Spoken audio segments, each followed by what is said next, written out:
Pourquoi ai-je choisi ce terrain?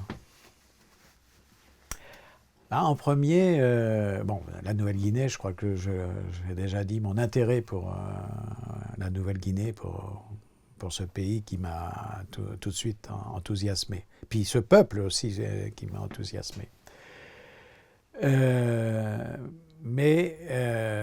Il faut dire qu'il y avait mon âge, c'est que j'arrivais quand même dans le métier déjà assez âgé. J'avais une quarantaine d'années quand je partais faire mon terrain long. Et je me suis dit, je ne pourrais pas faire comme un certain nombre d'ethnologues. Je pense à un collègue que j'ai beaucoup apprécié aussi, Bernard Juillera, qui a travaillé dans la région du Sepik vers l'Indonésie.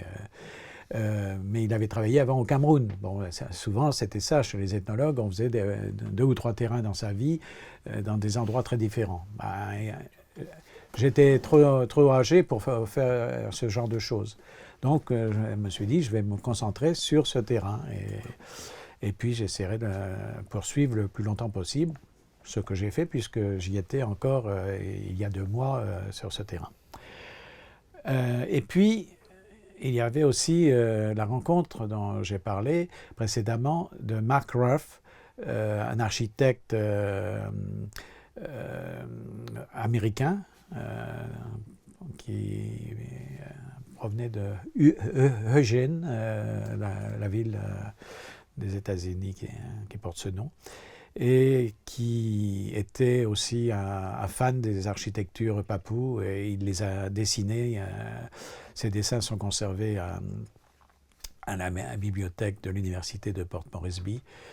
Et donc, voyant que j'avais le même intérêt pour lui, mais on peut dire qu'il m'a beaucoup appris, et c'est lui qui m'a conseillé les villages où je pourrais trouver le maximum d'informations, entre autres le village de Palimbé. Problème, c'est que lorsque je veux partir travailler sur le terrain, c'est que une équipe suisse importante, une douzaine de personnes, l'équipe du professeur Schuster, a déjà travaillé dans la région sur différents thèmes, aucun sur des problèmes liés à la nature, à l'environnement, plutôt problèmes sociologiques et autres. Et entre autres, des collègues, Florence Weiss et Milan Stanek, avaient travaillé au village de Palimbé, où je souhaitais travailler parce qu'il y avait encore 3 maisons cérémonielles, entre autres, puisque je voulais surtout étudier ces grandes maisons cérémonielles. Donc, à l'époque, je ne sais pas si c'est toujours comme ça actuellement, mais il est très malvenu de venir sur le terrain d'un collègue. Ce que je trouve, à mon humble avis, un peu ridicule, parce que je pense que c'est bien que des collègues viennent quelques années après, dans un contexte qui a évolué, et éventuellement corriger certaines erreurs ou compléter différentes choses. Mais bon, en tout cas à cette époque, c'était très malvenu d'aller sur le terrain d'autres personnes. Donc, j'ai trouvé la parade, puisque j'étais déjà allé faire des repérages. Avant mon terrain long, j'étais allé en 80, puis c'est en 86.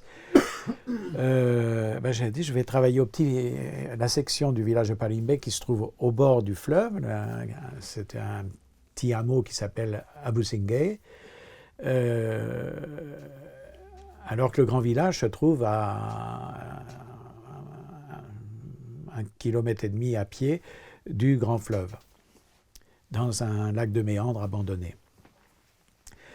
Et comme ça, je ne gênais personne.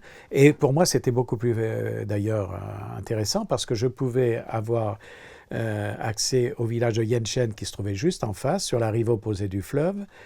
Ce village de Yenchen pouvant mener chez les Swosh, qui étaient le peuple qui commerçait avec les Yatmoul, donc, et que je voulais aussi étudier. Ils échangeaient leur sagou, leur farine de sagou contre du poisson des Yatmoul, pêché par les familles Yatmoul. Et je pouvais avoir accès également au village Kanaman, qui se trouvait pas très loin non plus, sur l'autre rive du village de Yenchen. Donc,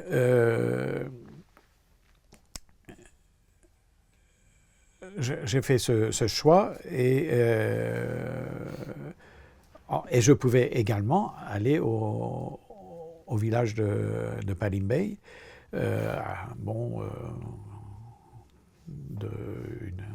une fois par semaine, tout ça. Alors, j'ai évité de prendre les mêmes informateurs que mes collègues suisses, mais cependant, parfois, j'ai eu les mêmes informateurs. Alors, après avoir trouvé cet emplacement, il a fallu m'organiser. Et souvent, les collègues ayant travaillé dans la région se faisaient construire une petite maison personnelle. Voilà, ce que donc j'ai voulu faire comme tout le monde. J'ai demandé à mes amis papous, parce que je m'étais déjà fait des amis connus en 1980, puis revus en 86. J'étais resté dans leur famille. Et donc, je leur parle de ceci, de construire. Ils m'ont dit, ah non, ça peut être dangereux pour toi parce que tu seras seul, on ne sait jamais qui peut venir t'importuner, tout ça. Il serait bien que tu peux vivre avec nous. J'ai dit, dans votre famille, ça risque d'être gênant pour vous. Non. Bon, et puis donc j'ai accepté. Donc, surtout, il faut dire que dans ces grandes maisons au bord du fleuve Sepik, il n'y a pas de cloison, tout ça. Donc, on dresse les moustiquaires avant la nuit, voilà, puis on les retire le matin pour faire de la place dans la maison. Voilà, et donc c'est comme cela que je me suis installé chez Benny Cusso et Martha, sa femme, avec leurs enfants, leurs premiers enfants, parce que après ils en ont eu d'autres, j'ai vu grandir. Et en fait, ça a été formidable parce que je pouvais faire de l'ethnologie vraiment participante, puisque j'étais au sein d'une famille.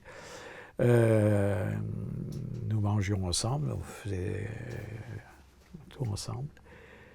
Et donc pour la nourriture, je m'étais organisé, donc j'avais amené bien sûr de la nourriture provenant de la ville, des boîtes de conserve, du riz, des sacs de riz, etc. Et donc on s'était organisé comme ça. À midi, c'est eux qui me nourrissaient. Le matin, on prenait un café. C'était avec mon café et mon sucre. Je précise le sucre parce qu'ils étaient très consommateurs de sucre, contrairement à moi.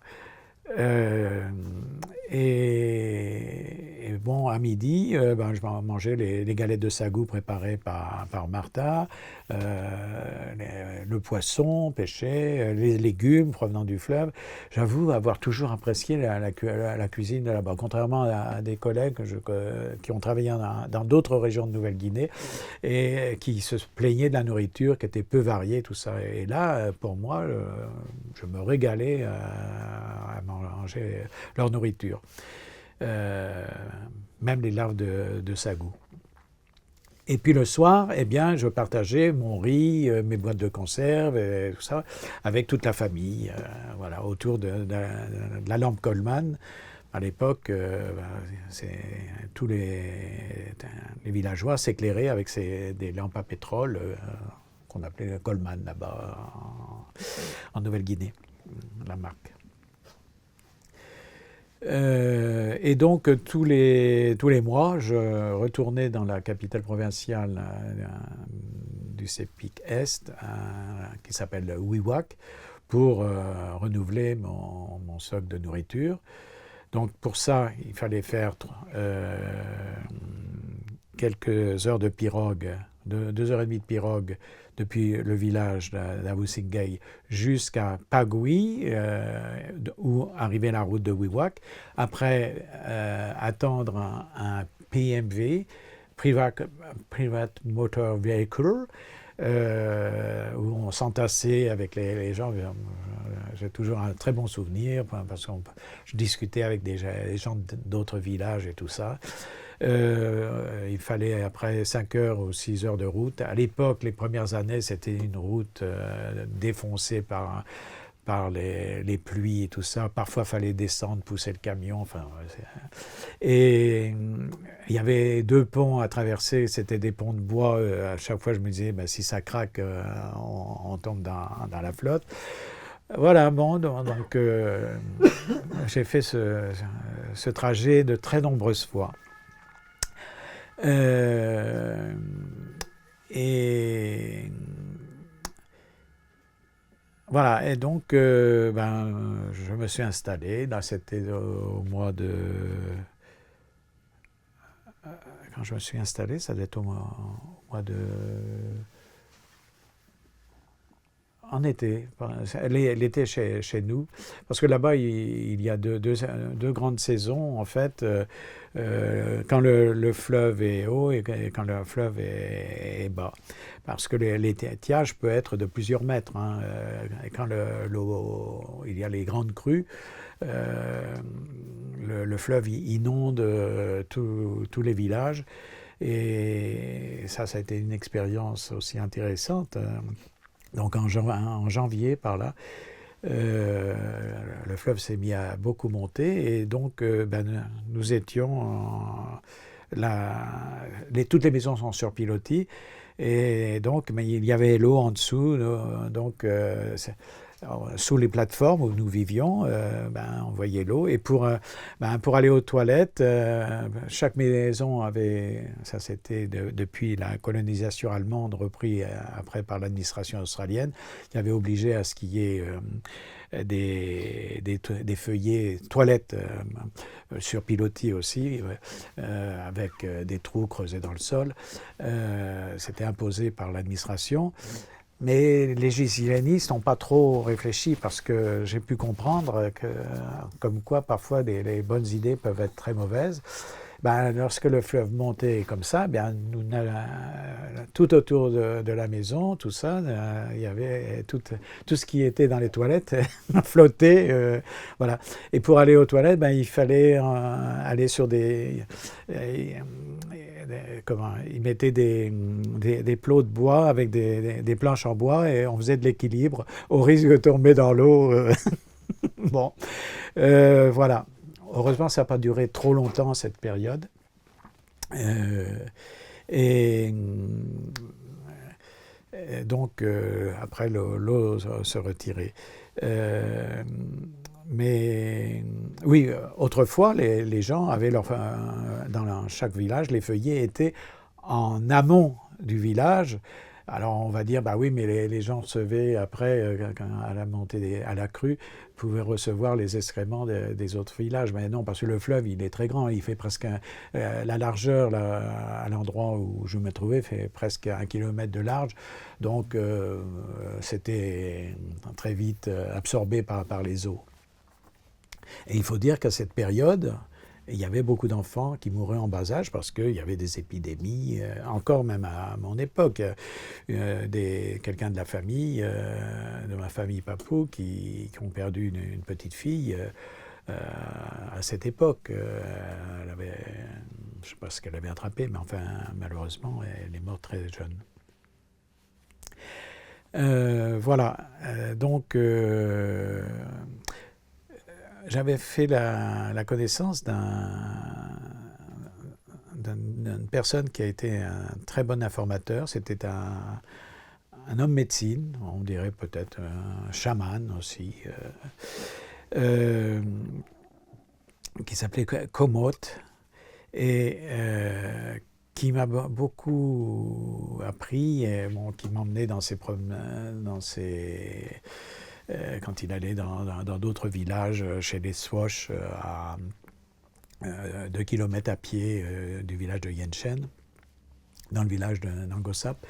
Et pendant ces trajets en forêt, en chemin, il me disait, je lui disais telle plante, tout ça, et hop, il me racontait, un peu comme René Dricourt le faisait en France, et bien lui m'a enseigné beaucoup, si bien que maintenant je connais plus de choses sur les plantes de cette région de Nouvelle-Guinée que sur les plantes françaises.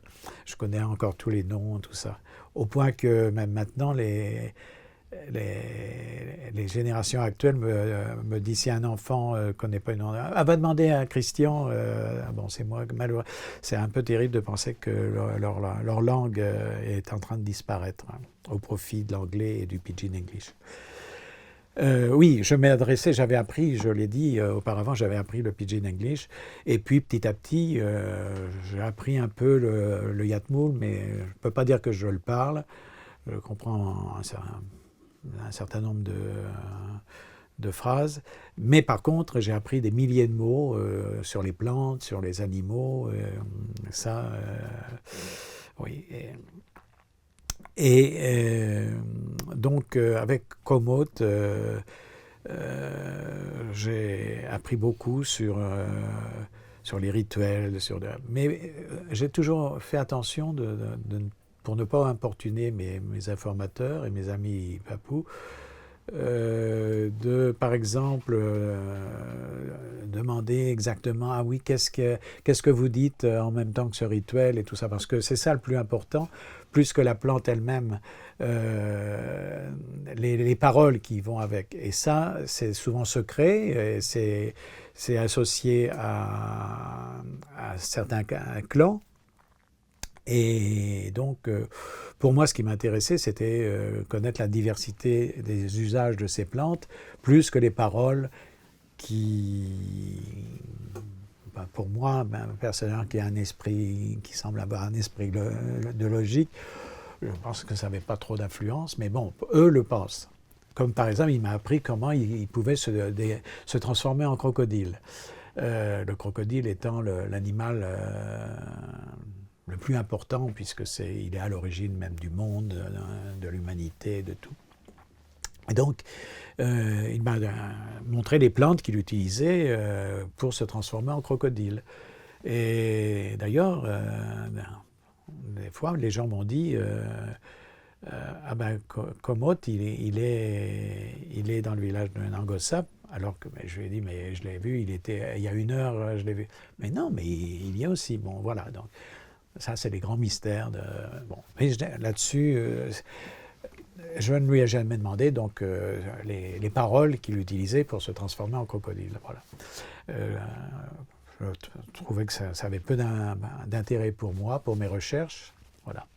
Et je pense que c'est ça aussi qui m'a amené à avoir de très bons contacts avec eux. Je ne pense pas trop les avoir importunés.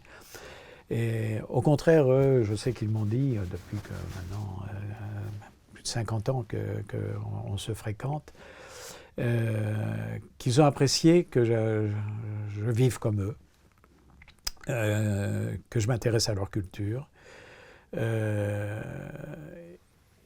Et entre autres, une anecdote, à la période de l'initiation d'un groupe de jeunes hommes, donc c'est un rituel qui a duré plus d'1 mois. Autrefois, ça durait plusieurs mois. Et à un moment, on doit aller laver les initiés dans un lieu particulier au bord du fleuve. Donc toute la nuit, il y avait eu des danses particulières, des chants, des jeux de flûte, des tambourinages. Et j'étais resté avec eux toute la nuit. Et au matin, ils me disent, bon, nous allons aller maintenant laver les initiés. Et donc ils disent, mais il faut que tu te dévêtisses. Bon, voilà. Donc, non, non, il faut avoir rien d'européen, tu te mets à poil, bon, ok, bon. Et nous partons comme ça, avec les initiés, vers ce lieu où on devait les laver. C'est-à-dire pourquoi ils ont été lavés? Parce qu'avant, ils avaient eu des scarifications, oui, ça je ne l'ai pas expliqué, bon, j'en parlerai plus tard.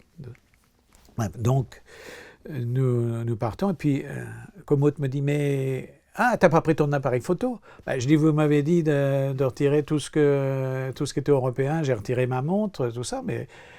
Ah ben non, mais faut quand même, tu fais beaucoup de photos, il faut que tu prennes des photos.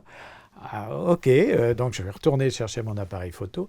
Et j'avoue que bon, d'être à poil, marcher dans la forêt, bon, ça ne me gênait pas d'être à poil parmi les autres, mais c'était de faire attention qu'il n'y ait pas des épines de palmier sagoutier. Bon, voilà. Et donc, nous sommes arrivés là-bas, on a fait le rituel de la lavage des initiés. Et puis après, on se faisait des pagnes, on se constituait des pagnes, et moi je fais comme eux, bon, et je me mets des pagnes en fougère très importante dans mes recherches. Et je me mets comme lui, des fougères derrière mon dos, à ma ceinture, tout ça. Et il arrive et il arrache. Mais non, tu n'y as pas droit à des fougères, toi. Ça c'est pour nous, l'autre partie. Toi, tu fais partie de l'autre partie du village. Et donc, tu mets rien derrière ton cul. Mais bon, devant, on met telle plante et tout ça pour cacher le. Ok, et puis on est reparti vers le village. Et là, il y avait toutes les femmes, tous les gens du village qui étaient là pour. Comment voir les nouveaux initiés qui avaient été lavés, qui étaient devenus des hommes et tout ça, et puis nous tous qui avions participé aussi. Et puis là, j'ai eu droit à... Ah oui, on a été alignés, les initiés, puis moi on m'a dit de m'aligner aussi avec les initiés, et j'ai reçu un coup de batte en bois dans le dos, comme tous les initiés. Bon, c'était pour me rendre fort, bon ok, voilà. Et ça, ils me l'ont dit plusieurs fois, ben oui, tu as fait comme nous, tu as suivi tout ça sans rechigner, tout ça, et ça, ils l'ont beaucoup apprécié. Voilà.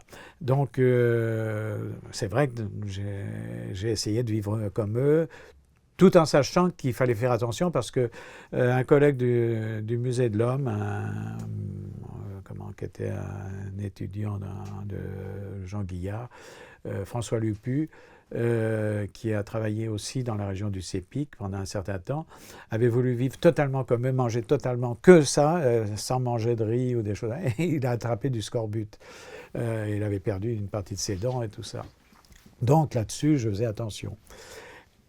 Et voilà. Et on m'a proposé aussi de m'initier, de me faire des scarifications comme ils le font. Et là, j'ai dit non parce que je me suis dit, si j'appartiens à un seul clan, je n'aurai plus accès aux différentes informations que l'on me donne quand je demande à l'un ou à l'autre de différents clans.